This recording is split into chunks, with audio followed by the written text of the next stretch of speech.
Boy, that abrupt ending on that music, I don't know how it comes across for you guys when you're watching the show, but it's like, boom, there it is, and I'm out there.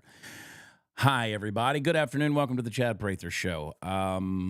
Tonight is a special night. We're going to get off the rails. Todd, Tony, if we can keep him out of bed long enough.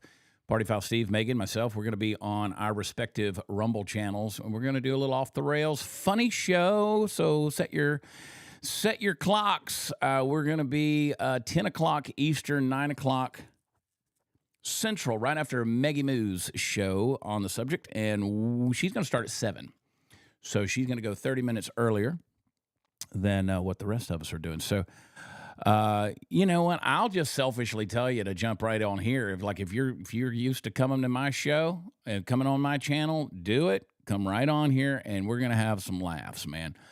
But if you regularly follow Todd or Megan or whatever it is you do, there's no feelings that are going to get hurt anywhere. So we would love to have you. It's going to be full of laughs. I'm drinking this looks just like water, doesn't it? I'm drinking the grapefruit flavor. I'm going to have a conversation with Party Foul Steve about this in a little while from Make Wellness. I'm not a fan of grapefruit, but this stuff, I might like it better than the tropical. It's like less sweet, and it doesn't taste like grapefruit. So I have never drank so much water in my life. You know how much I'm in the bathroom? Do you guys have any idea how many times I'm going to pee? And I'm like, but you got to have those electrolytes in there and doing it. And it's just because I don't drink water. I just never have. People say, don't drink too much water. Oh, everybody's got something to say. There's always a cautionary tale and a warning out there that comes with everything you say. I get it.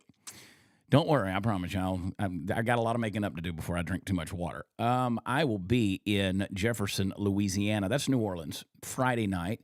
And then in Hattiesburg, Mississippi on Saturday night. Jesse Payton will be there with me. We are riding on over there, and we're going to have some laughs for our Gulf of America comedy tour, kicking it off down there on the Gulf. We're going to have fun. And I hope you guys are looking forward to a great Easter Sunday, truly understanding that it's not just about this annual Easter that's important. Every Sunday is Resurrection Day for the Christian. Every Sunday is the Lord's Day. That's why, people argue and they debate about the Sabbath. I contend, and I believe I can defend it pretty well from Scripture, that the Sabbath was fulfilled in Christ. Christ is the Sabbath. We now find our rest in Him. And so the idea of having a Sabbath, and I'm not saying you shouldn't have a day of rest. I think you should. I think it's a good pattern that was set up for us. But the worship day or this holy day of the week moved from Saturday to Sunday whenever Christ was raised from the dead, because that was Resurrection Day. So Sunday is not your Sabbath if you're a Christian. Sunday is the Lord's Day. It's Resurrection Day. So we can debate that sometime. But there's other things that we need to get into besides debating amongst ourselves as believers. There's some things going on, particularly in Texas, that are concerning me, and it involves the influx of Islam and the establishment of Muslims in the state. Now you say, oh, what's the big deal? I mean, it's a freedom of religion, right? Well, they're using our freedom of religion to institute something that does not align itself with our Constitution, because you can't have Sharia law and the Constitution of the United States coexisting in the same place. They violate one another. And before we get offended, well, let me just go ahead and offend you. Let me sneeze before I offend you, if I can. I don't want you to kid yourself. We need to stop. We live in a world where people will tell you that all religions are the same. Islam, Christianity, they all coexist. You've seen the bumper stickers, like we're a bunch of friendly neighbors borrowing sugar and shaving cream. But history truly tells a different story. The truth, now these two belief systems, they have never coexisted. They've collided. From the moment Muhammad raised the sword and declared conquest in the name of Allah, Islam wasn't offering a seat at the table. It was flipping the table. While Christianity was spreading through love and sacrifice in the gospel of Jesus Christ, Islam spread by the sword, expanding through war, empire, and submission. The early Christian church faced persecution under Rome, but it endured. It thrived. It transformed the Western world through truth in literally a generation, but not through tyranny. Meanwhile, within a century of Islam's founding, Muslim armies swept across the Christian world: Jerusalem, Antioch, Egypt, North Africa, all once strongholds of the faith, overtaken by force by Islam, and churches became mosques. Crosses were torn down and replaced by crescent moons. And what did Christians do? They defended themselves. The Crusades weren't wars of aggression. They were desperate answers to centuries of Islamic conquest. And still, the pressure didn't stop. The Ottoman Empire, it didn't roll into Europe offering interfaith brochures, folks. They came with cannons at Vienna's gates. This isn't hate speech I'm giving you. This is history. History is not a bedtime story. It doesn't always end with everybody holding hands and singing songs and getting along. Sometimes history is war drums in the distance and smoke rising over the cities and banners raised not just for kings, but for gods themselves. And in the long annals of human conflict, few rivalries have shaped civilization more than the clash between Christianity and Islam. People don't want to talk about that because they're afraid of offending somebody. Today, as we're told to coexist, we're told to, lay down the gospel and pretend that all roads lead to heaven. But Jesus didn't say that. He didn't say, I'm a way. He said, I'm the way. I am the truth and the life. No one comes to the Father unless they come through me. That's not negotiable. It's not up for debate. That's a dividing line. And yet, while Christianity is mocked in Western media, Hollywood, removed from classrooms, labeled intolerant, Islam has been protected, elevated, and never questioned. Why? Because truth offends, and Christianity tells the truth. We're not called to hate. We're not called to violence, but we are called to discernment. And any Christian who reads Scripture knows you cannot mix light with darkness. So we are commanded to love our neighbor, but we're not called to bow down to a false god, not to compromise truth for political correctness, not to pretend Islam and Christianity are two sides of the same coin. They are not. One preaches grace, the other demands submission. One says turn the other cheek, the other says strike the neck. That's not the same. That's not peace. Now, in the modern West, we like to pretend that history is just a dusty book on a shelf that can be written and rewritten, but you can't rewrite blood. You can't gloss over 1,400 years of conflict with hashtags and interfaith dinners, and that doesn't mean we shouldn't strive for peace, but let's not confuse tolerance with amnesia. Islam and Christianity, two global titans, have not coexisted peacefully throughout the centuries. They've endured one another. They have fought, they have competed, they've expanded, retreated, and understanding that tension, that truth, is the only way to even begin talking about real peace, because coexistence without truth is just delay. This isn't about coexistence, folks. This is about truth and standing firm in it, because if we forget the past, we are bowing to it in the future. And apparently, we're soon going to be doing that right here in Texas. We'll talk about that and some more as we get into today's program. Let's see how much hate speech and hate emails come my way after that little monologue. But I stand by it. Our friends over at AlliedOilField.com, you can go over there, check them out. See what all they got. If you are in the oil field industry or you are in the trucking industry, go check them out. If you're in big equipment, you like big equipment, you like looking at big equipment, you ever played with big equipment, you ever owned a Tonka trunk, go over to AlliedOilField.com and see what they got. From design and concept, they will come up with all the finished products that make us able to drill, baby, drill, and keep us out of the Middle East, keep us off of foreign oil. And they are the folks that build this equipment. So if you're in that industry, you're an engineer, you're out there and you want to go check out what they've got, they're an industry leader. They've been doing this for 20 years, 20 plus years over in Leveland, Texas. They're good folks out in West Texas. These are Americans with American products, and they're pioneers in the field. So go check them out, AlliedOilField.com. And without further delay, let's check out the other guy he's a leatherneck. And you know why the term leatherneck exists? Because of Islam. He's a Marine. Party Foul Steve's in the house. What's up, buddy? There you are. And the dogs go wild. Yeah. Wow. That was quite the monologue. You said nothing about the Easter Bunny or Easter eggs. No. I'm trying to figure out where they fit in. I don't think they do. Spent my whole life trying to figure out where they fit in. I don't think they do. Turn that gain up a little bit on that little box, right. Steve. No, We've been working on this sound for the last hour. I think we're getting close. I might be speaking a little lower. Yeah. So well, get your butt fired up, son. Yeah, no, I was fired up, but you start talking about Easter and stuff, and we're here on Easter, and you said something. Does it matter what day things happened on? Does it matter? I think as long as we observe, we have that observance. Was it, Yeah, I think that's fair. Celebrate. Same with birthdays. You get because I know people that my birthday was this day, but for whatever reason you didn't celebrate it that day, because some people have to do it on the day of. Yeah, I don't believe in the day of things. Like I don't like I've never have, whether it's Christmas Day. I think all of those we've absorbed a lot of the pagan holidays into our traditions and holidays. And I don't really get all too bent out of shape. Some people do that. They get all tore up and they're like, oh, you guys are observing a pagan holiday with this and that. And our calendars that the calendars that we observe today don't coincide with what happened in the times of Christ, and so it's a matter of just honoring it. So, Yeah, um, in traditions, I think we start, family traditions on how you celebrate those holidays and stuff. yeah, Me as a teenager, I kind of started a tradition that still stands to this day at Caney Creek Baptist Church in Chester, Texas.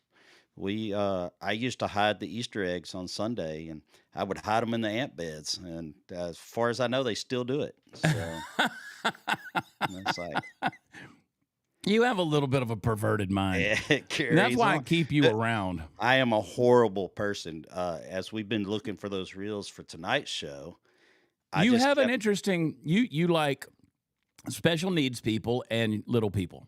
yeah, that and anybody that is doing something and they hurt themselves, I did Yeah. not kill themselves. Although there's a couple of those that I laughed at too because there's some of those reels and stuff in those dark humor places on Instagram. Man, this goes way far away from anything Easter. Yeah. Well, I think people need to laugh, and we need to laugh at ourselves first and foremost, but we're definitely going to make fun of stupidity. They used to have the Darwin Awards or, all the different things that people did that was stupid to hurt themselves, and you got to laugh at it. I mean, so we're going to have some fun I tonight mean, with it. we've all hurt ourselves doing something Yeah. stupid at some point, and whether it's climbing a little too high on a ladder trying to do something and then falling off or what have you. But Yeah. Yeah. it's even if I hurt myself, I usually laugh at how stupid I was when I did it. It's So like, listen to this. So this is happening in Texas. The battle for the soul of the West. This is uh, Islamic conquest in America. New York church converted into mosque as Muslims celebrate victory. And you say that's New York. Well, it's also happening in Texas. But see, the conversion of St. Anne's Church into a mosque is not a real estate deal. It's a symbolic conquest that exposes the West's accelerating decline as Islam advances with an unwavering determination while Christianity crumbles under complacency, weak leadership, and self-inflicted surrender. And then he goes into talks about the story of St. Anne's historic Catholic Church. It's a landmark in Buffalo, New York. And now they've turned it into a mosque. We're starting to see some of this stuff that's happening here in the state of Texas. It's a little disconcerting. Amy Meck over on X, she said she's got a post out there that says, "Alert: Islamic conquest in Texas. Sash's megachurch becomes the latest trophy in a statewide mosque expansion war." So there's been this big discussion and this big battle going on about this massive colony of Islam being established in parts of Texas. And she says this isn't community development. It's a religious and territorial conquest, a deliberate campaign to erase Christianity and plant permanent Islamic strongholds across the Lone Star State. 56,000 square foot megachurch is being converted into one of Texas' largest Islamic center. The Sachs, am I saying that right? I get all these Texas names wrong. what, SACHSE, Muslim Society, SMS, is raising $5.3 million to flip this Christian sanctuary into a full-scale mosque compound, complete with prayer halls, classrooms, gym, and 300-plus parking spots. They've already run a masala next door. This isn't about need, it's about domination. They, in their fundraising thing, they called the church a gift from Allah. And this goes on and on. This is about religious dominance. She says it's not tolerance, it's a threat doctrine. Islam doesn't revere Jesus Christ. That's a fact. It repurposes his name and dismantles his message. And while churches fall silent, mosques are rising boldly, strategically, and without resistance. And if you look at these buildings that they're putting in Texas, I mean, they are massive. You can go to RAIR Foundation.com, which is the one I just referred to a moment ago about the New York. You can also read about Texas. So, people say, well, can't we all just live together? No, there's a problem. There's a no, problem. we can't. You You could can't. even Christians. You go to these towns, you go to these small towns, and they got 12 different churches. They got Baptists across from the Well, they Methodists. might, but the difference is they don't want to murder you. Yeah, for saying something like if the Wesleyans say something, in regards to a doctrine regarding Jesus, the Baptists don't come out with their swords. And now again, we're not talking. You say, well, we're talking about moderate Muslims. You don't know that. You don't know anything about that. They brag that it ain't moderate. I mean, there's a lot of folks in this country, right now, that whether it's they're on a cellular level, splinter cell type deal, and they're here for violence at some point in time. If they were ever activated, you don't know that. But the bottom line is the Muslim doctrine and the Muslim belief system and the Muslim faith, particularly something like Sharia law, does not coincide with American values. true, and they should completely keep that away. But how do you, as Christians, how do you go about, and I'm gonna use this term loosely, combat that? That's the problem. And here's where we find ourselves, because it's an issue when you consider that they are using our freedom of religion laws to do these things. And we're going to wind up, I'm telling you, you guys have heard me say this forever, whether it's the feminists or, the LGBT, you pick whichever group you want. They're not after equality, they're after control. That's always the principle. They're never after equality, they're after control. So they will not assimilate. They have no intention of assimilating. They have a plan. What can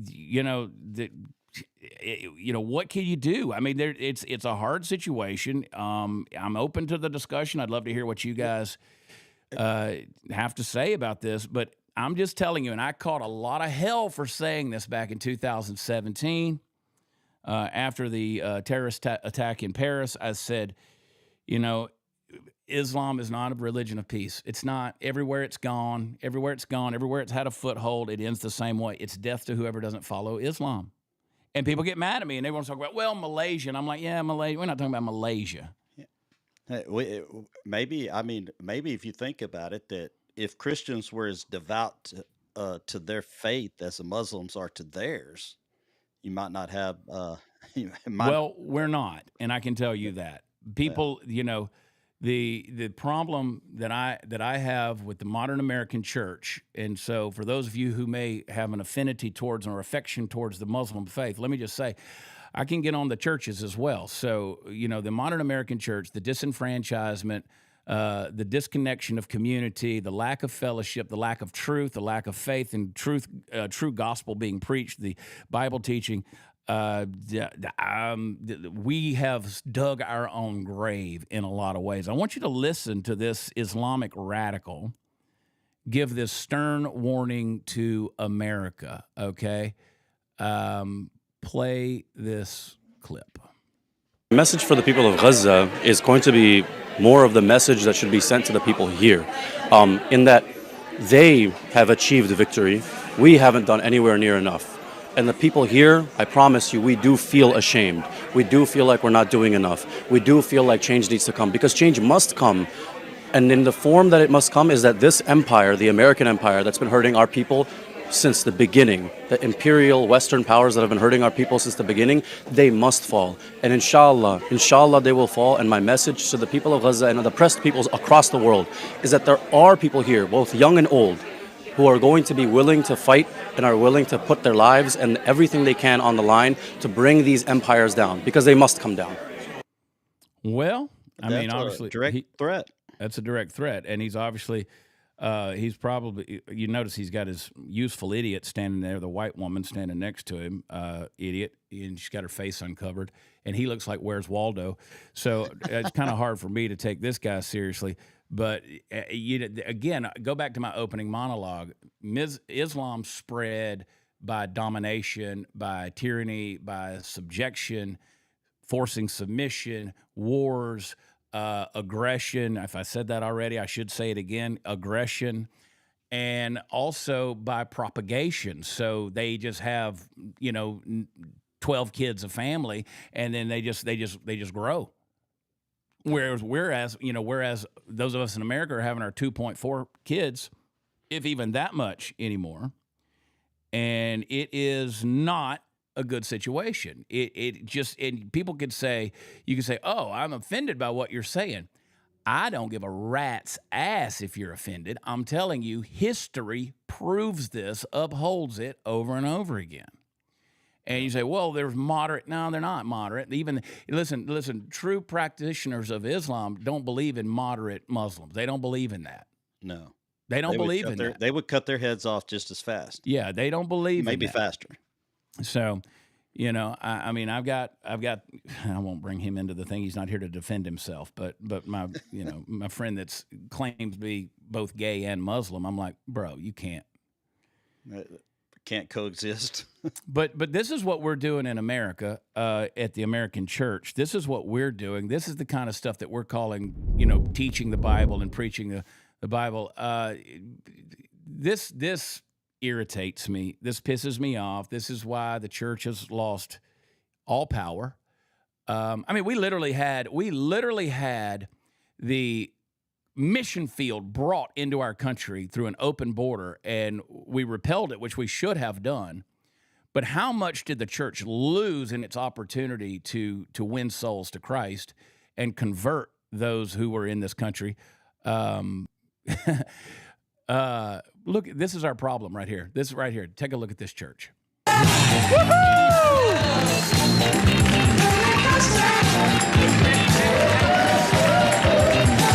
Wow! What a ride!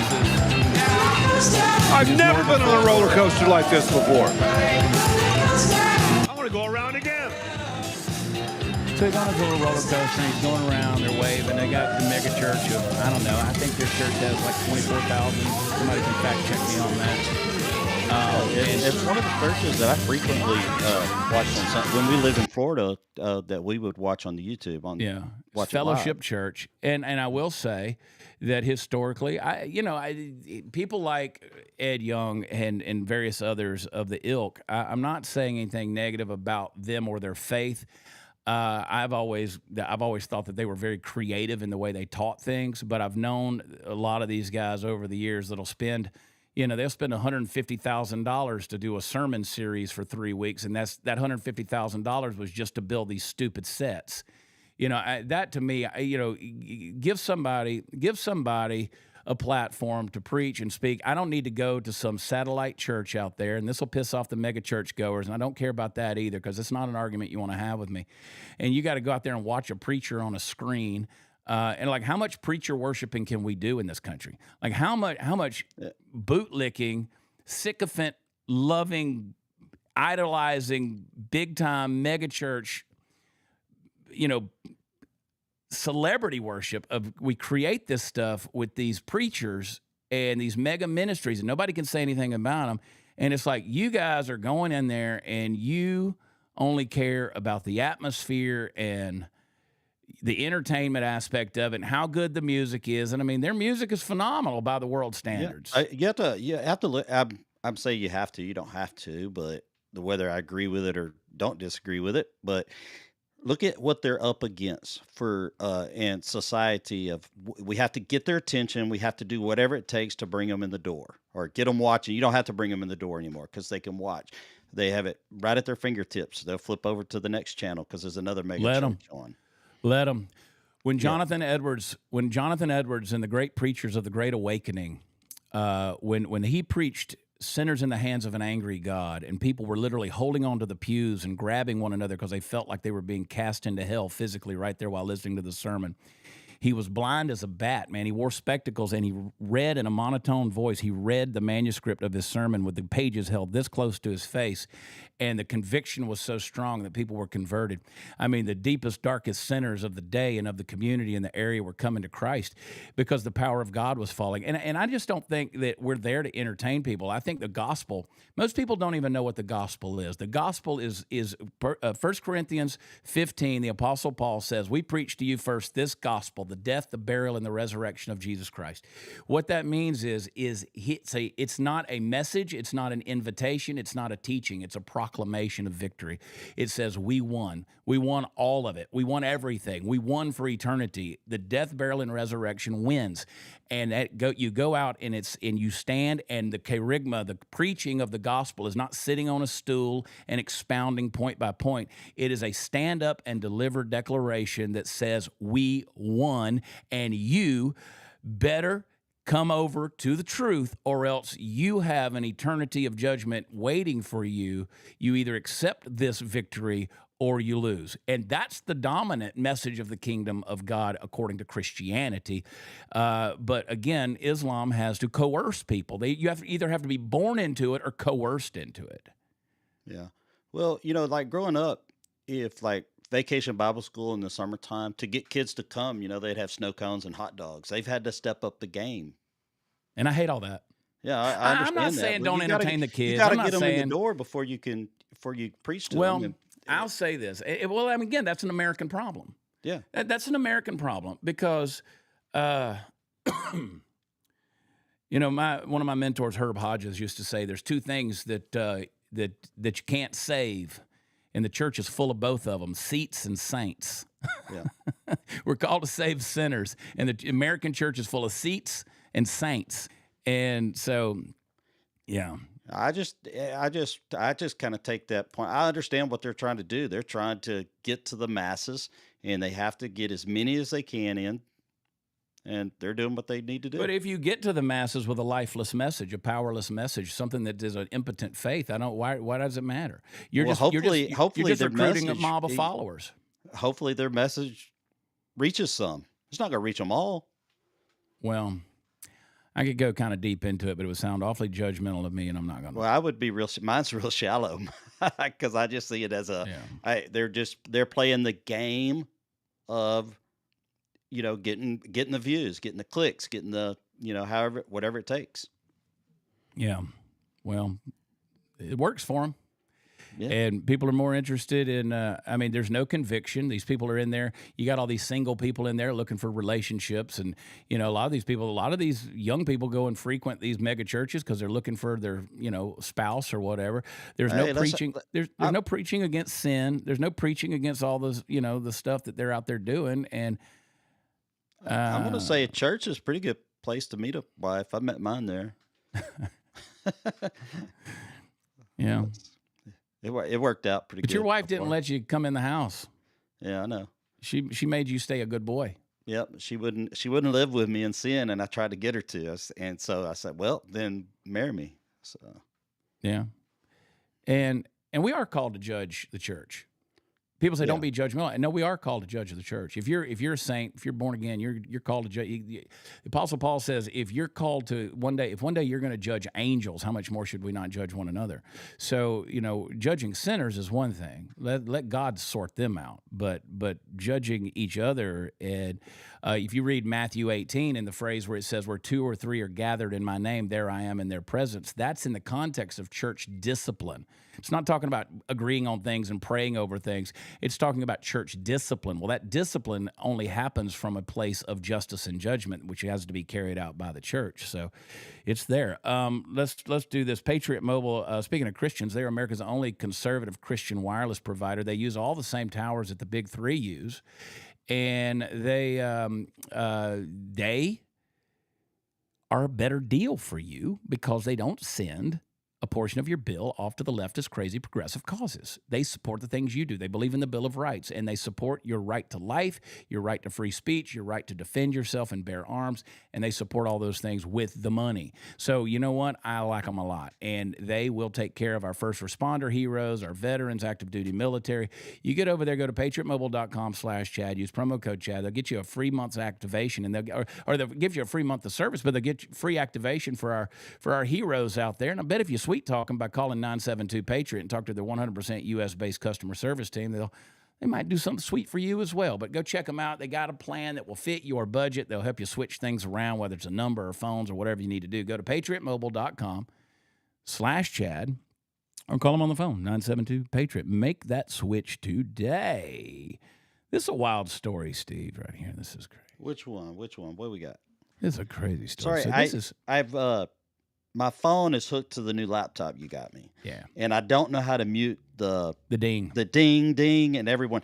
But I did get confirmation from Chester, Texas that my tradition still stands, and they're looking forward to doing it again on Sunday. Yeah, bury them. Put them in the fire ants, man. Yeah. Put them up the tree just so they can't reach them.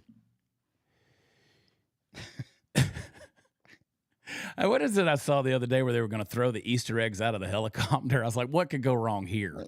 Yeah. Like, they're just going to go splat. I'm sure they were the little plastic ones. Remember that? What was that TV show? WKRP in Cincinnati. The turkeys. Where they threw the turkeys out. I thought turkeys could fly. It was one of the greatest scenes ever, dude. It's hilarious. That's great. Here's a guy, this professor, who, and nobody's talking about this. This is some breaking stuff right here. This is Washington State University. Nobody's talking about this. Frontlines reporter has obtained surveillance footage showing Washington State University PhD student instructor Patrick Mahoney and WSU employee Gerald Hoff attacking an engineering student, Jay Sandy. So here you got an Indian guy. He's wearing a MAGA hat. He's wearing a Make America Great Again hat.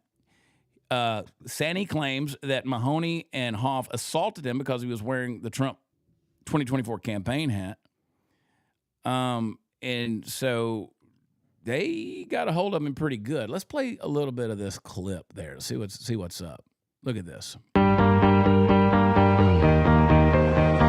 Pullman is farm country and is home to Washington State University, a campus that's focused on academic excellence and is supposed to be welcoming to diverse values and ideas. So I was walking like this, my head down. That's why Jay Sawney says he never imagined his political leanings would make him a target. Patrick just probably hates Trump.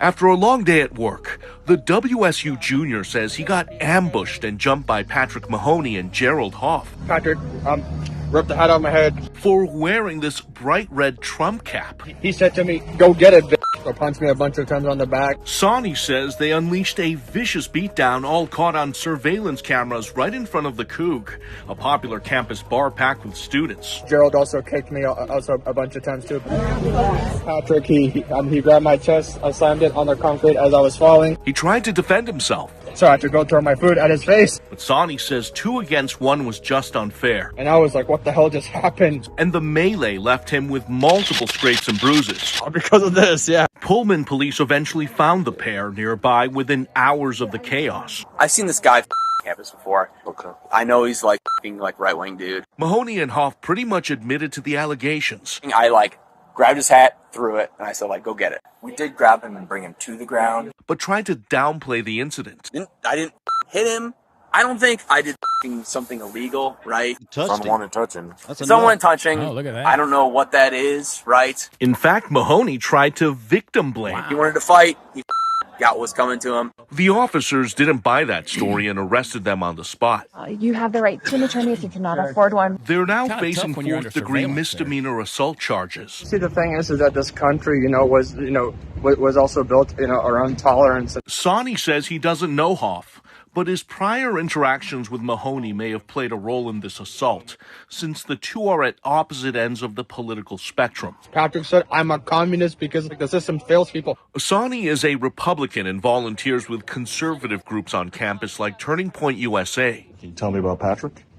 He seemed like a nice dude. Mahoney is a WSU graduate student and instructor, teaching a freshman-level political science class. Had his beliefs and By all accounts, Mahoney is a notorious far-left activist Of course, I'm going to think you are beyond second, insane. Mr. who hates Producer. conservative Can we values. go back to that little clip of Mahoney there when they showed him close up? Right there. That part right there. he seemed like a nice dude. Mahoney hit is a pause. WSU graduate student and instructor, It's a grown-ass man. Hang on. Scroll on down. teaching a freshman-level political science class. Had his beliefs and By all accounts, Mahoney is a notorious far-left activist Of course, I'm going to think you are beyond insane. who hates conservative values and is a regular at pro-Hamas protests in the city. almost 30,000 Gazan civilians have been killed. Recently, he was part of a group pressuring the Pullman City Council to pass a resolution calling for a ceasefire in Gaza, but that went nowhere. To support the resolution. Workers everywhere are rising up. Sani says Mahoney has strong ties to the Democratic Socialists of America, progressive pro-labor groups, and is someone who publicly touts his admiration for the Communist Party. Idiot. Look at the hammer and sickle Look at pin that. he's wearing in this That's official what I wanted school. y'all to see right there. Look at that. The dude is wearing a hammer and sickle. I hope they kicked him out of the school. Well, the fear is Sani says he's afraid they're going to hire him back. That's ridiculous. I mean, that's he's afraid that the institution's going to reinstate him. You know, here's the thing that I see. The violence is one thing. The attacking somebody over wearing a freaking hat, and I mean, they look like they attacked him pretty good based on that video. The fun stuff never happens to me like that with some little pinhead. Anyway, so you had the Ukrainian flags. You had the Palestinian flags. Some were flying the Hamas flags and even ISIS flags. And now you got people that are starting to float the Chinese flags. I mean, that's how insane the left is with this stuff. They're offended by a MAGA hat on somebody walking down a public street. They're going to take him down and beat the piss out of him. And yet you're going to tell me that in your insanity, it doesn't offend you to be posting a Chinese flag over tariffs because you're going to side with China? That's how deranged that Trump has made your brain? They literally hate America, period. They literally hate America. I mean, and you're going to see more and more of these Chinese flags are going to be in people's profiles. They're going to be putting it out there. I mean, he took a good solid punch right there, Sonny did. Yeah. It's ridiculous. Bro. But that's how insane these people are. They're gonna I mean, they're racist too. Sonny's Indian. Yep. They should charge him with a race crime. Every crime.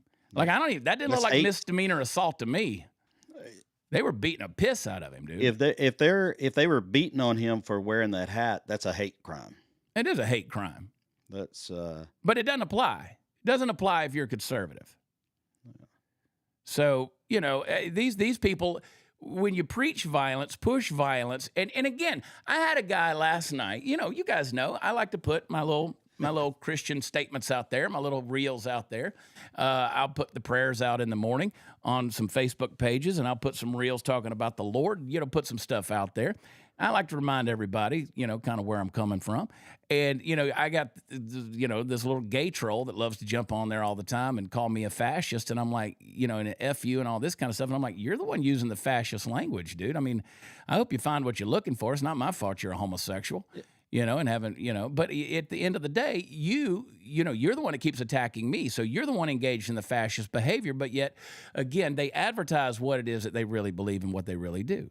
So this little pinhead right here, with the hammer and sickle, I just ain't gonna tolerate it, dude. That's the thing. I'm not living in a country where we got to put up with bullshit like this. Yeah, and why are there should be students there that are on the right that should be there protesting that this guy's even in the school or even has a chance of getting reinstated of anything. There should be zero option, none for him. So. But again, you're going to see the insanity. The insanity is going to get worse. I mean, listen, it's already bad enough when in protest people are going out there pouring gasoline over their head and lighting themselves on fire. I mean, I don't know what level of demons you're listening to, but they are legion, my friend. Yeah. It's so, it kind of goes back to what we were saying a while ago, because the protests and stuff like that are becoming more and more involved and stuff unhinged like that because somebody's got a camera on it and they're putting it on there, and it's. Well, I saw one yesterday where one dude was wearing a Black Lives Matter. This was in Dallas. And, bro, they went at it. Like, I'm like, okay, two black dudes went at it. I mean, pummeled each other. and I'm like, this is going to get worse and worse. Yeah. Black Lives Matter, but not your black life when it's two black guys. Oh, man. Speaking of Black Lives, Karmelo Anthony, we know that he got his bail lowered from $1 million to $250,000. He got out. But look at this. This should shock everybody. So they raised $460,000, I think, on Give, Send, Go. And by the way, the folks at Give, Send, Go are good people. I've had them on my show before, and they're good people. They do it right. But they're using the money that they raised, not for his defense, because that's what they said. They were raising money for his defense. They're buying a house in a gated community. For them, or yeah, they're going to buy a house. Well, they said that family needs to be able to survive. There's been a tremendous amount of pressure, so they're going to take the money. That's misleading. That's not what you raise the money for. You raise the money for his defense. Yeah, and trust me, he's going to need a lot more than $400,000 in a murder case. I just don't understand, and we've got to be missing something. We got to be missing some pieces of evidence and stuff like that. Because I did hear some rumors, or I saw some rumors on X that there's some video. I heard that, and I don't know what that video has, but it's how long do you have to wait before video is released? Because there's a reason they let him go and lowered the bail. Well, she's a DE. The judge is a DEI hire. She also let the guy out last year who was sentenced to 5 years, and he only served 6 months after being a pedo and a child porn and he was like a city council person up there. Yeah, that's what wood chippers are for. Well, she let him out. This is the same judge that let him out after 6 months, and this guy should be behind bars on a 5-year sentence. Kitty diddler, and so okay. So does that mean there's also probably a DA that kind of feels the same way too? Well, I mean, again, we said it this morning on Dear America. We got to get past these rogue judges. These judges act with impunity. They do whatever they want to do, authoritarian dictators, and nobody can back off on them. So the DA ain't going to have a choice in that deal.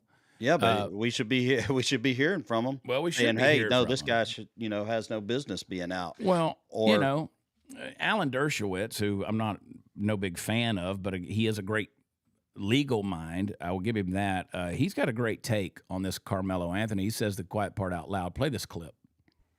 This is all about who the jury is. This will all be determined by the jury. If the racial factors were reversed, if a white man had killed an unarmed black man, everybody would be on the reverse side of this. We live in a society where everything is judged by race. The Bible says to judges and prosecutors, don't recognize people, just do abstract justice. We're way, way, way beyond that. If the racial elements were reversed there, virtually all the people who are calling for him to be acquitted would be calling for him to be convicted, and vice versa. Let's not kid ourselves. We live in a race-conscious society, and jury selection, which, of course, your other guest is so brilliant at and did so well in the Zimmerman case, is determine the outcome of this case, without a doubt. If the roles were reversed, the city would be burning. Can't disagree. Yeah. Especially if they let him out. If it was a white kid that did that to a black kid and they let him out, they would be burning the city down. They would be burning the city down because he said it's a race-conscious society. No, it's a race-motivated society. Yeah, white people suck at destroying their own community. They suck at that really bad. Again, and Dershowitz is correct on this, whether you like it or not. It's like I said earlier, comparing the Islam and Christianity history. It's not politically correct, but I'm not interested in political correctness. I'm interested in truth and history bears up under everything that he just said. That's exactly what would happen because, again, there has become this sense of entitlement. Because, again, there was this demand by certain folks for reparations or some entitlements, and then they felt persecuted with you can talk about George Floyd, you could talk about Breonna Taylor, you could talk about Michael Brown, you could talk about Trayvon Martin, you could talk about all these different ones, you could talk about them taking away affirmative action and then CRT in the schools and all these, and so again, they say, well, because of slavery, Jim Crow, KKK, the American South, the Civil War, Republicans are now supposedly guilty of whatever it was Democrats did 150 years ago, and We're not getting our reputation. I'm not getting mines. Now I have a sense of entitlement that I can go out there and just F whatever I want if I have a sense of offendedness or I have a sense of injustice being done against me. And again, what we've created is a society where it's not about one person getting offended. Everybody's offended on everybody else's behalf. That's why when I was in Tulsa at a Trump rally years ago, towards the end of COVID, right in the middle of COVID, I guess, when they were able to go do stuff like that, they had a BLM rally, 750 people marching down the street, and I only saw one person of color. The rest of them were white, lily white, like white on rice on a paper plate and on a sheep in a snowstorm. Yep. Because they're offended on behalf of somebody else. And so then you have certain folks out there. I saw a deal yesterday where it was the rodeo and all these people. Have you seen this clip? Where all these people are, there's a long line, and you got to pay $30 to get in the rodeo, and all the black folks are running and coming under the chain link fence, and they're holding the fence up for each other, and the girl's filming it up on top, and she's like, come on, big boy, come on. And she's doing all this stuff, egging them on, telling them to come on in. You don't want to pay that $30. Wow. Yeah. That's not color. That is culture. Yeah. I don't care who that bothers. That's not color. Because I know a lot of people of color who would never behave that way. That is culture. And it's a culture of entitlement that I can get away with whatever I want to get away with. And you can't stop me because society owes me something favorable. And you have a lot of people out there with their white guilt and their white knighting and their white garbage who said, oh, I have so much guilt for what happened in our country 150 years ago that I've just got to sit there and, what was it? It doesn't matter. You get the point of what I'm trying to say. I get it. And agree. And so here's the thing, folks. Here's the thing.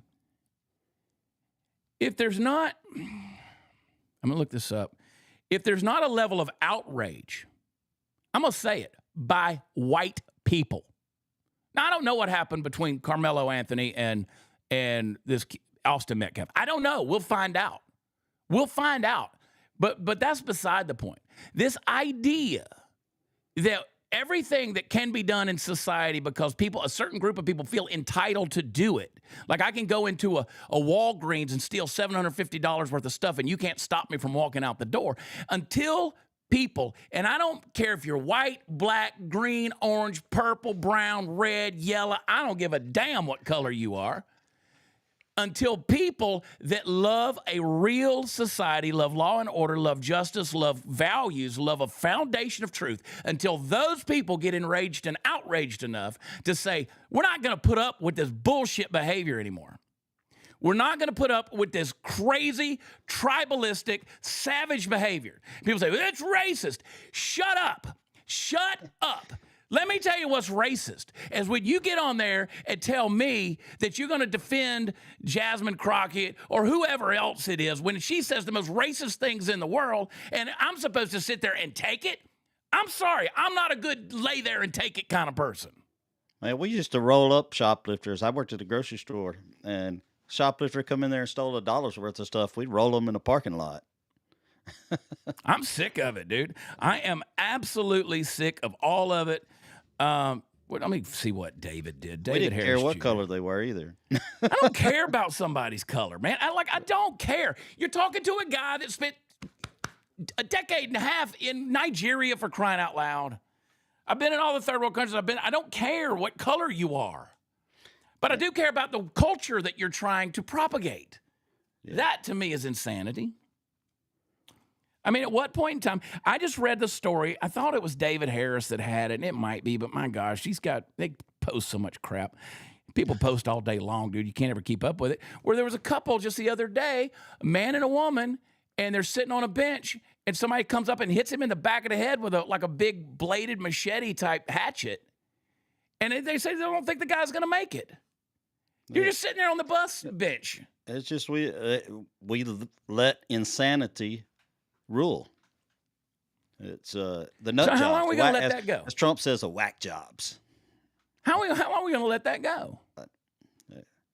I mean, again, and you know what? People are okay with 75% of fatherlessness in the home, in the black community. Apparently, they're okay with 85% of Planned Parenthoods, a genocidal Planned Parenthood being within walking distance of urban community.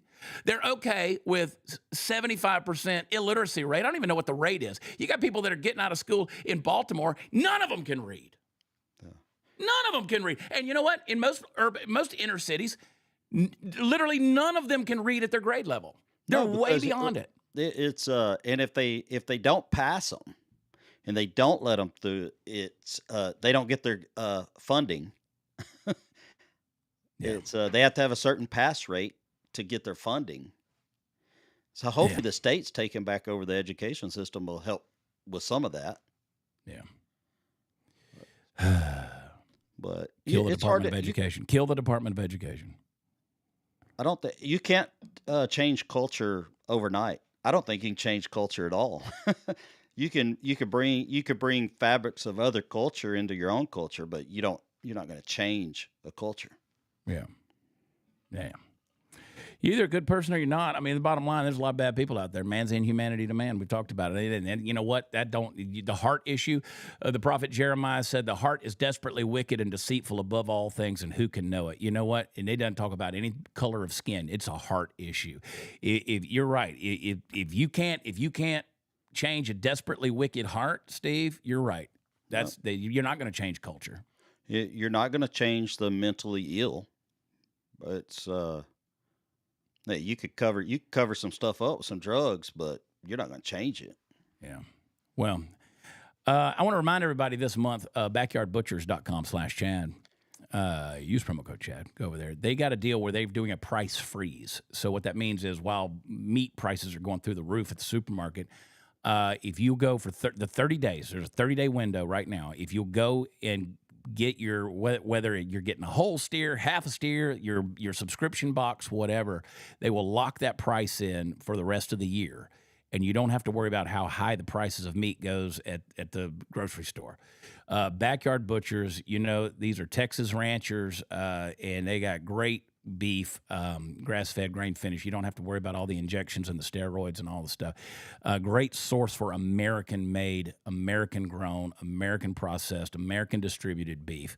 And they're good folks as well over there in East Texas with those ranches. So backyardbutchers.com/Chad. Use promo code Chad, and go ahead and lock that in, man. I'm ready for a steak, Steve. I'm ready for a steak. I'm looking at my tracking on mine. Mine will arrive tomorrow. Yeah, boy. I went and looked this morning. I'm excited to see. It'll probably be the next day. I'll let y'all know how it is because we're gonna cook something as soon as it comes in. Did you see Trump learning how to say MAGA in Spanish? Yeah, I did see that. That was Rachel. Can't remember her last name. Play that clip. Mr. President, I'd like to teach you how to say "Let's make America great again" in Spanish. So, vamos a hacer América grande otra vez. America grande otra vez. Mr. President, I'd like to teach you how to say "Let's make America great again." Hey, you gave it America grande otra vez. Otra vez. Otra vez. Otra vez. Is he saying ultra mess? It's an ultra mess. Oh boy! Look at this baseball reporter right here. Let's finish off with this thing. This is a fun deal right here. Play the clip. Braves at Toronto. The Corona rooftop. Who do we got here? What's your name? My name's Lauren. Lawrence. All right. And I'm Kayla. Kayla, and you guys hang out at the rooftop lounge often? Once a year I come out to visit. Okay, well we timed it pretty well. All right, good. How are you guys feeling about rooting for the Braves today? Oof, I don't know. I'm hoping for the best. What about you? Are you a Braves fan now? Not quite. Not quite. All right, I'm gonna go to work up here, guys. Good luck the rest of the way. Okay, Wiley. You got 4 innings to get the numbers. Come on. Get us some more Braves fans. Look at him. All right, so they want me to get your number. He got that dog in him, boy. I'm dead serious. They're saying in my ear, Getting them digits. because she thinks you guys are not. I'm making this up. Even if you guys weren't, I might use that in the future. That's actually a pretty good move. Homeboy got game. So the best part of this right now is that Wiley could totally be faking it. This might be the new move. Just walk around with a FanDuel microphone and an earpiece in and Dadgum, Wiley. Actually on TV. All right. Got that Toronto in him, baby. Yeah. You think about you walk around with a microphone. Either people want to talk to you or they don't want nothing to do with it. There's no in between. No, they don't. I used to do all those man on the street interviews, man, and you never knew what you were going to get. Man, I tried it. Remember, I tried it at CPAC. I'm not very good at it. It's People always say, "What's this for? What's this for?" Yeah, nothing. Just do it. Don't worry about it. Just answer the question. Just do it.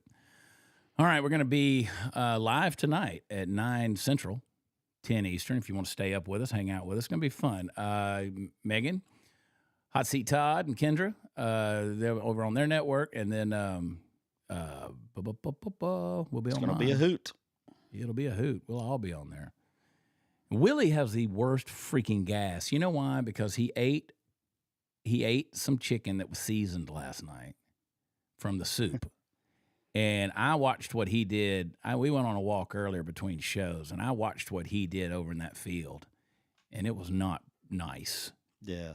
We're trying to put a few pounds on him. And so when he was over here, over the weekend while we were traveling, I know he ate very, very, very well. He eats better than most people do. I can tell you that. And he hasn't eaten biscuit yet, which is nice. But he's got some man-sized farts. I mean, it's brutal. Do not let him mount up on biscuit because that would be some odd-looking puppies. No. And don't think they couldn't figure out how to do it. Oh, they could figure it out. They could figure it out. Well, Kate, you don't have to figure out. You don't have to choose. Just come on Chad Prather's. Okay, right? Yeah, just come to Chad Prather's. I'm not going to run it on mine. I guess I could. No, they'd be just. We're doing a Rumble. We're doing a Rumble exclusive. Maggie Moo says, whispers me. WatchChad.com for all the fun stuff is. We sold a bunch of shirts yesterday. And I got to, never mind, I'll bring that up later. Our Raised on Hose Water shirt over at redpillchad.com. Nice. I'm going to get off here because it's going to be a long afternoon and evening. Party Foul Steve. Hey, at Party Foul Steve on Instagram. Yeah. The followings keeps going up. So keep it up. Following. Join my Make Wellness team. You can find the links in all my bios on the social medias. Yeah. Let's get going. This thing is really rocking and rolling. So. Apparently, we're view botting. I learned a term today, view botting on Dear America. Apparently, we are paying bots to view the show. How much do you got to pay a bot to watch a show? I don't know. I don't know. I never paid anybody to do anything. I make them pay me. Well, speaking of which, I think is it payday yet? It's payday. I got to send you some money. Everybody got paid but you, Steve. We got to do that. Really? Oh, I know. Ben and Steve got paid. Oh yeah, they got paid. If you guys missed the opening monologue there, go back and watch it. It's just a politically incorrect view of history and how Islam and Christianity don't exist together, and it's happening in America, folks. It's happening in America. So here we go. What do you have in store for Easter for Chad's church? Do you got anything? Oh yeah, we'll have something, but I don't know what. Okay, I got ideas. Good deal. I got ideas, but you and I are getting on the road. We're actually traveling. We're going over to New Orleans, and then we'll be in Hattiesburg, and it's going to be a good time this weekend. So get tickets, come hang out with us. Road trip. Todd and Kendra are. Kevin Meggie are. So come on and do it. Yeah. All right, guys. I'm going to get out of here. Party Foul Steve. Thank you, brother. No super chats? Yeah.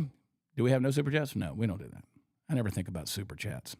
I don't think about them. So, all right. And if I don't see you tonight, we'll see you tomorrow morning on Dear America. Hot Seat Todd's coming up. Don't miss Maggie Moo's show on the subject tonight at 7. We love you. God bless you. We'll talk to you later. Bye.